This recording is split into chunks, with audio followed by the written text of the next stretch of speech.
Buongiorno da Telecolor, vediamo insieme i fatti più importanti di questa edizione del nostro telegiornale. Mazzette in cambio di certificati di invalidità, 6 arresti a Palermo e domiciliari anche una dirigente dell'Asped, ex assessore comunale a Partinico. Dalle indagini è emersa l'esistenza di un tariffario con le cifre imposte. Stop ad altri 6 traghetti della Caronte Tourist nell'ambito dell'inchiesta sui mezzi non a norma per il trasporto di disabili e anziani. Si rischiano ripercussioni sui collegamenti con le isole Eolie, Ustica e le Egadi. La compagnia di navigazione assicura: faremo di tutto per garantire i servizi. Dal Messinese potrebbe arrivare un nuovo caso Cucchi. Nel 2019 il 42enne Enrico Lombardo morì per un malore improvviso durante un fermo. Venerdì il caso arriva in Cassazione. I familiari chiedono verità. Maturità, domani la prima prova scritta, il ritorno alla normalità pre-Covid non sembra preoccupare gli studenti. Impazza intanto il Tototema. Tao Arte, orfana di Taormina, il Consiglio Comunale ha approvato l'uscita dalla fondazione. Scontro aperto tra la Regione e il Sindaco De Luca. Calcio, ACR Messina, appeso ad un filo alla società del presidente Sciotto. Restano poche ore per evitare l'esclusione dal prossimo campionato di Serie C.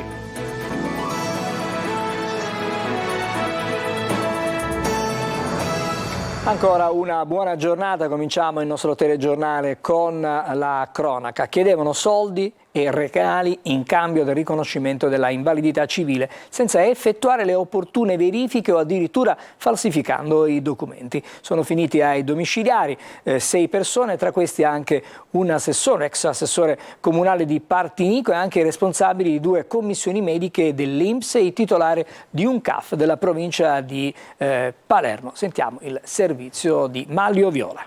Falsi verbali per far ottenere a pagamento l'invalidità a chi non ne aveva diritto. È il nuovo scandalo scoperto dalla Guardia di Finanza, che ha ristretto agli arresti domiciliari 6 persone, fra cui anche un assessore comunale della DC Nuova a Partinico, in provincia di Palermo. Gli indagati sono Agostino Genova, 70 anni, proprio di Partinico, paese nel quale è assessore comunale. È accusato quale coordinatore degli uffici invalidi civili dell'Asped di Palermo, nonché presidente della Commissione Invalidi Civili e della Commissione Ciechi Civili, con l'accusa di corruzione e falso in atto pubblico. Il suo partito lo ha immediatamente sospeso. Gli altri indagati sono Rosario Cammalleri, medico di 74 anni, Pietra Di Fiore, 70 anni, Tiziana Guadalupi, 72, Carlos Battaglia, 58 anni, venezuelano, residente a San Giuseppe Jato, sempre in provincia di Palermo, tutti accusati di corruzione, come anche il rappresentante di un CAF, sempre di San Giuseppe Jato, Calogero Randazzo, di 48 anni. Secondo le indagini, Agostino Genova, in cambio di denaro e altre utilità, avrebbe redatto, anche attraverso documentazione falsa, verbali di riconoscimento di invalidità senza la necessaria verifica dei requisiti previsti. Decine di migliaia di euro in contanti e orologi di valore, tra cui diversi Rolex, sono stati trovati nel corso di una perquisizione a casa sua. Non hanno freni gli indagati nelle intercettazioni. Agostino Genova viene ascoltato dagli inquirenti mentre un gioielliere dice: non trovo un bracciale, oggetto prezioso che gli verrà regalato subito dopo. A una donna chiede 4.000 euro. Chi te l'ha fatto avere l'accompagnamento, le dice. Dalle intercettazioni, scrive il GIP, emerge un sistema consolidato di corruttele che era la regola ormai da decenni. Sarebbe stato scoperto un tariffario preteso dal dirigente medico per l'istruttore delle pratiche di invalidità, in assoluta autonomia, senza il visto collegiale delle commissioni, violando così anche il regolamento e le procedure. Uno scandalo che sembra essere soltanto alle mosse iniziali. Al vaglio degli investigatori, infatti, ci sono centinaia di pratiche di invalidità che si pensa siano state ottenute in questo modo.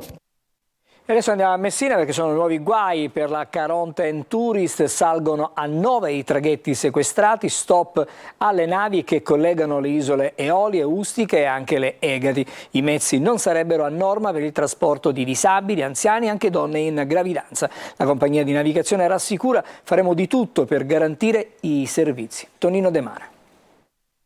Salgono a 9 i traghetti sequestrati alla compagnia Caronte Tourist Isole Minori che gestisce i collegamenti con le Eolie e Ustica. Secondo il Tribunale di Messina i mezzi non sarebbero a norma per il trasporto di disabili, anziani, donne in gravidanza, persone con passeggini al seguito e quindi con mobilità ridotta, nonostante fosse un requisito garantito dalla compagnia di navigazione. Sotto la lente degli investigatori c'è la gara regionale da 44 milioni del 2016 ed ancora in vigore. Il primo provvedimento aveva interessato la nave Bridge attiva alle Eolie, la Elga impiegata sulla rotta Palermo-Ustica e la Ulisse utilizzata nel traffico merci sullo stretto. In base a quanto accertato dalle Fiamme Gialle, le unità navali non solo non erano in regola con l'abbattimento delle barriere architettoniche nel 2016 al momento dell'aggiudicazione della gara, ma non lo sono ora a distanza di 7 anni. Il nuovo sequestro arriva dopo che la stima del valore dei primi 3 non raggiungeva la cifra di 29 milioni di euro decisa dal GIP Maria Militello. Nel provvedimento il GIP scrive che i contributi regionali costituiscono l'ingiusto profitto del reato di truffa.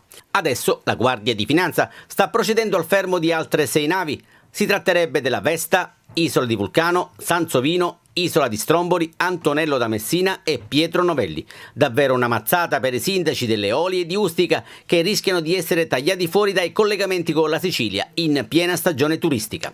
Siamo sconcertati, afferma Cristian Del Bono, presidente di Federalberghi. Si tratta di una situazione insostenibile che rischia di mettere in ginocchio l'economia delle isole minori, facendo venire meno anche importanti servizi.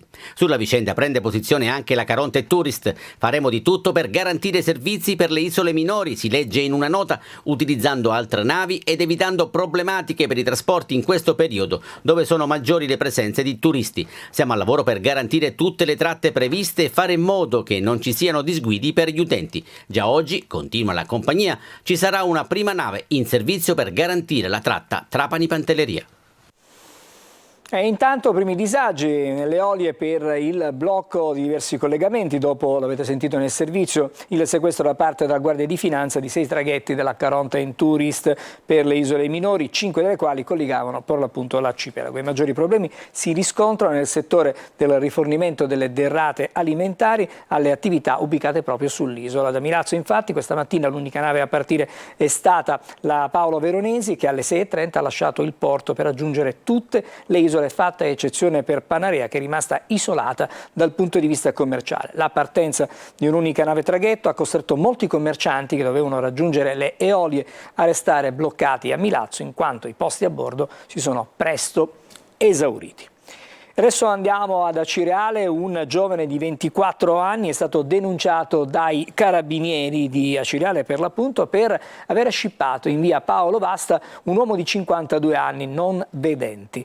Le fasi dello scippo sono state immortalate in un video nel quale si vede il 24enne che si avvicina alla vittima mentre attraversa la strada sulle strisce insieme al suo fedele cane guida e con un gesto fulmineo gli strappa velocemente un borsello dalle mani rischiando di farlo anche cadere a terra. Nel marsupio erano custodite alcune centinaia di euro, effetti personali e 3 telefonini cellulari per lui diciamo di fondamentale importanza poiché utilizzabili attraverso una particolare attivazione vocale. Dalle immagini i militari sono riusciti ad individuare l'automobile intestata al 24enne che ha ammesso di avere compiuto lo scippo.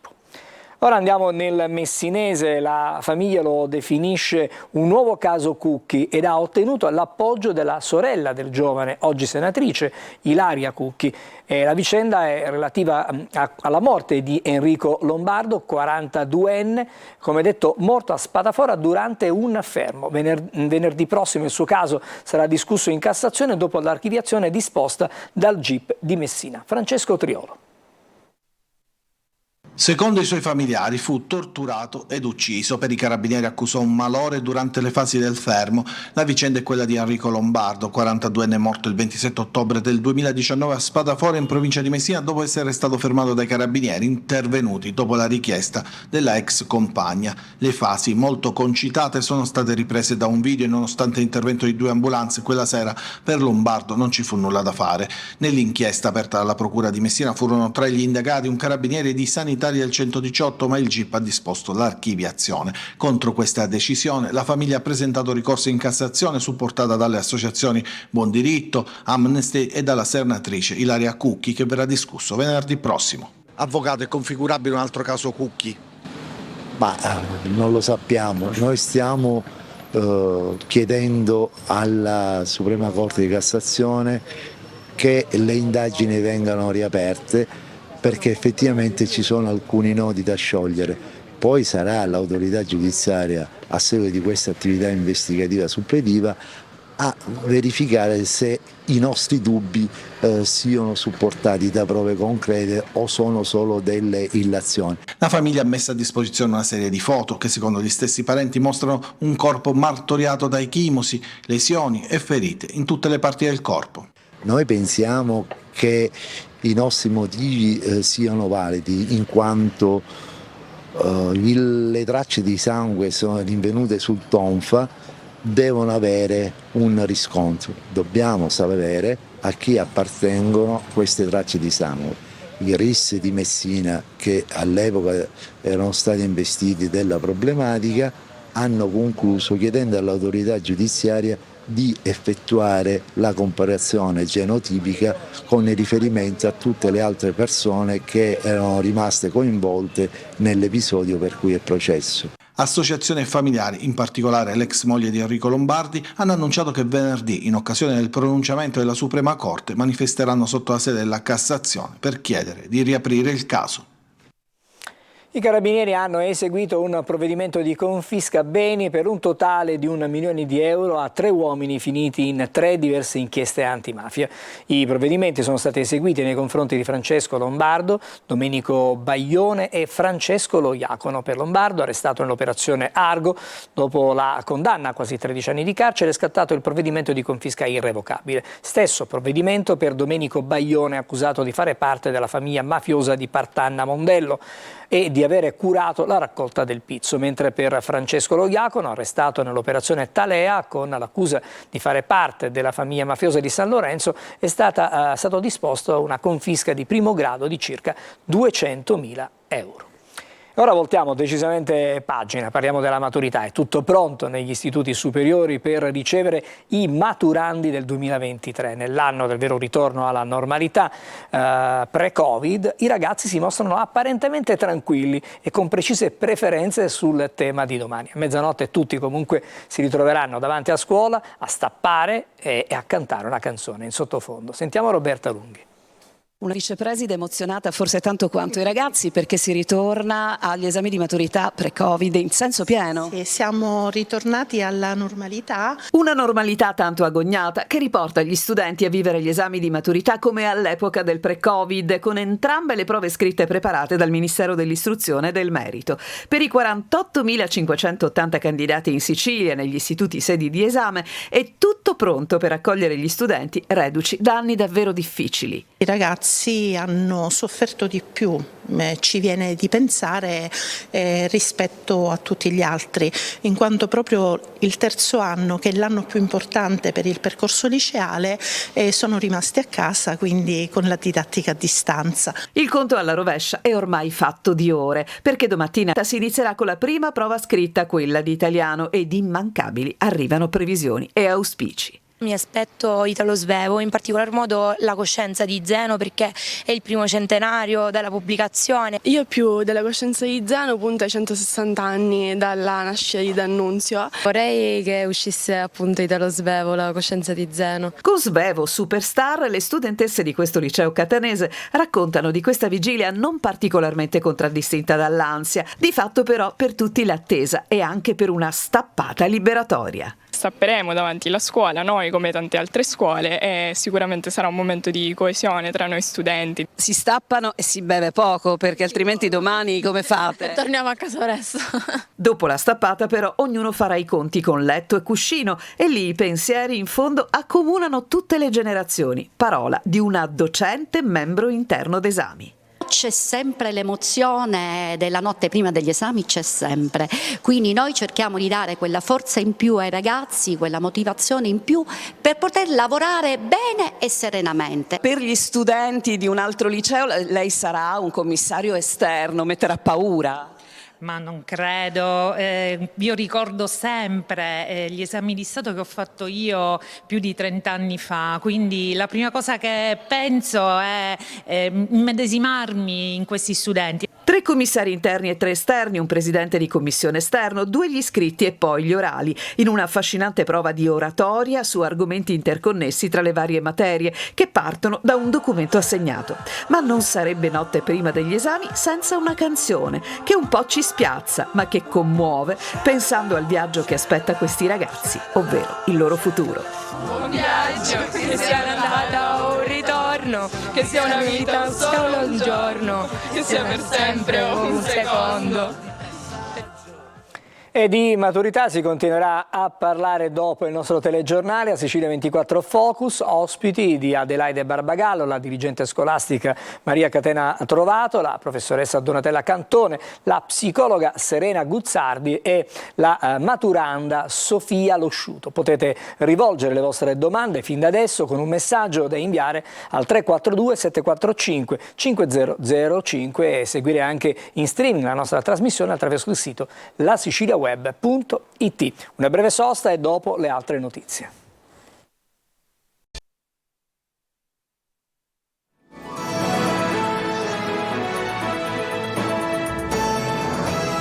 Bentornati a Sicilia 24, clima sempre più infuocato intorno al futuro della Fondazione Taormina Arte e anche dei grandi eventi. Ieri il Consiglio Comunale di Taormina ha deliberato proprio l'uscita del Comune dalla Fondazione. Francesco Triolo. Ormai tra Cateno De Luca, sindaco di Taormina, e la regione Sicilia è guerra aperta. Il fronte caldo è sempre quello degli eventi. Ieri sera il Consiglio Comunale di Taormina ha deliberato l'uscita del comune dalla Fondazione Tao Arte e revocato il bene concesso, ovvero l'ex pretura dove sorgeva la Casa del Cinema, dando il via a quello che dovrà essere, nelle intenzioni della nuova amministrazione della Perla, una fondazione tutta nuova. Una decisione che lascia di fatto solo la regione Sicilia come socio, visto che 1 anno e mezzo fa lo stesso De Luca, allora sindaco di Messina, aveva forzato la mano per far uscire anche il comune di Messina dalla Fondazione Tao Arte.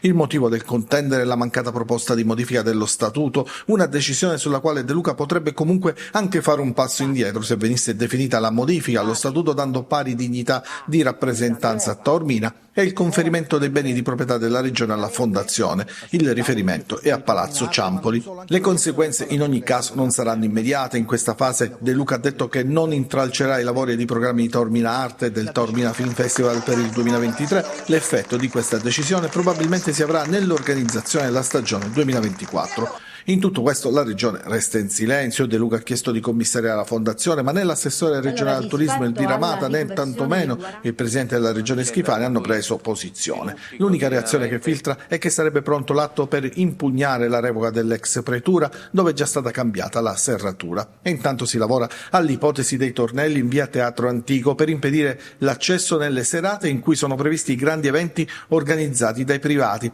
Su questo De Luca è stato chiaro: nessuno sottovaluti la minaccia di chiudere gli spettacoli dal 1° luglio.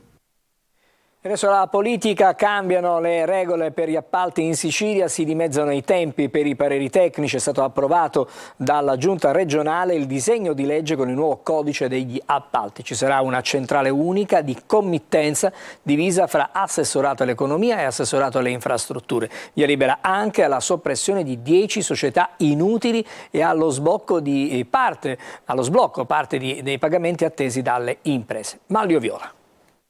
Via libera al nuovo codice degli appalti in Sicilia. È uno dei provvedimenti approvati dalla Giunta regionale di governo riunitasi ieri sera a Palazzo d'Orléans. Il disegno di legge introduce una centrale di committenza unica regionale articolata in una centrale di committenza per beni e servizi sotto il controllo dell'assessorato all'economia e una per la committenza degli appalti dei lavori pubblici e dei servizi di ingegneria e architettura, l'ex Urega, incardinata nel Dipartimento regionale tecnico dell'assessorato alle infrastrutture. In particolare il nuovo disegno di legge consentirà di snellire molto le procedure e di ridurre i tempi di approvazione. Prevede l'abrogazione del parere tecnico contenuto nell'articolo 5 della legge regionale 12 del 2011, garantendo così l'allineamento del nuovo codice degli appalti a quello nazionale. Ma la vera novità riguarda la Commissione Lavori Pubblici, in cui arriveranno adesso soltanto i progetti con importo superiore a 30 milioni di euro a fronte dei 15 attuali, consentendo a circa l'80% di questi progetti di andare direttamente in conferenza dei servizi indetta dal responsabile unico del progetto. procedimento. Questo garantirà un dimezzamento dei tempi per l'acquisizione dei pareri sui 2 livelli di progettazione previsti dal nuovo codice. Sempre ieri è stato annunciato lo sblocco di risorse per 420 milioni di euro di fondi regionali, mentre continua il riaccertamento di bilancio per i fondi comunitari ed extraregionali in genere. È stato dunque emanato il decreto per il via libera ai pagamenti con fondi già accertati entro la fine di maggio. Infine la Regione ha avviato le procedure di soppressione di 10 aziende regionali ritenute inutili. Si tratta delle vecchie aziende autonome di soggiorno e turismo inattive ormai da decenni. Un'operazione fatta ai sensi della legge 15 del 2005. A curare l'iter sarà l'assessorato all'economia. Il provvedimento riguarda le aziende di 2 città metropolitane, Catania, Cicastello e Messina, e quelle dei centri di Caltagirone, Capodorlando, Cefalù, Erice, Giardini Naxos, Messina, Milazzo e Nicolosi. E ci fermiamo ancora, subito dopo ci ritroveremo con la pagina sportiva, parleremo del futuro del Messina.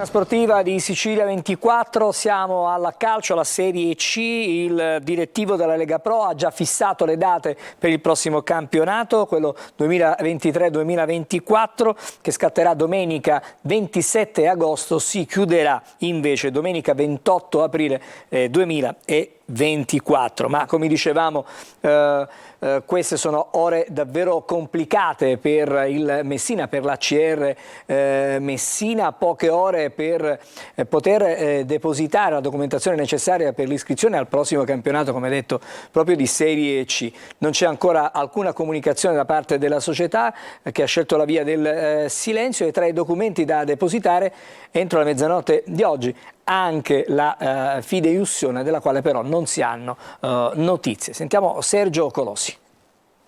Sono ore di grande attesa per capire il futuro del calcio a Messina. Scade oggi infatti il termine per l'iscrizione della CR alla prossima Serie C e la società non ha ancora effettuato alcuna comunicazione ufficiale, né il presidente Pietro Sciotto, chiuso nel suo quartier generale a Giammoro, ha rilasciato più interviste dopo quella del 18 maggio in cui annunciava il suo disimpegno, poi confermato lo scorso 18 giugno.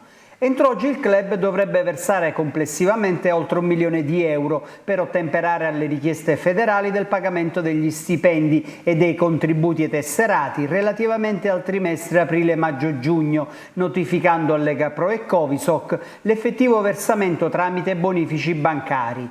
Termine altrettanto perentorio per la tassa di iscrizione di 60.000 euro al torneo di terza serie e per la fideiussione a garanzia dei futuri esborsi, della quale al momento non c'è traccia. Dalla segreteria del club negli ultimi giorni sono filtrati timidi segnali di ottimismo, ma l'iscrizione rimane un rebus e la certezza si avrà soltanto nelle prossime ore.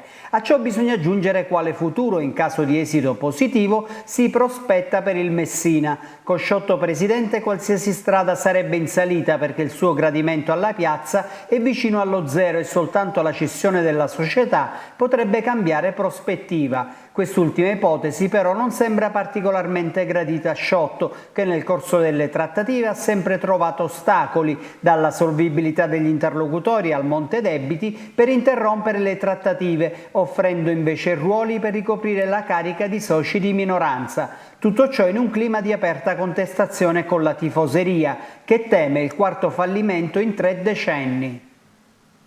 È tutto, ci fermiamo qui, grazie per essere rimasti con noi. Fra poco il nostro approfondimento Sicilia 24 Focus con Adelaide Barbagallo. Oggi, lo ricordiamo, si parlerà degli esami di maturità che scattano domani. Ancora buon pomeriggio.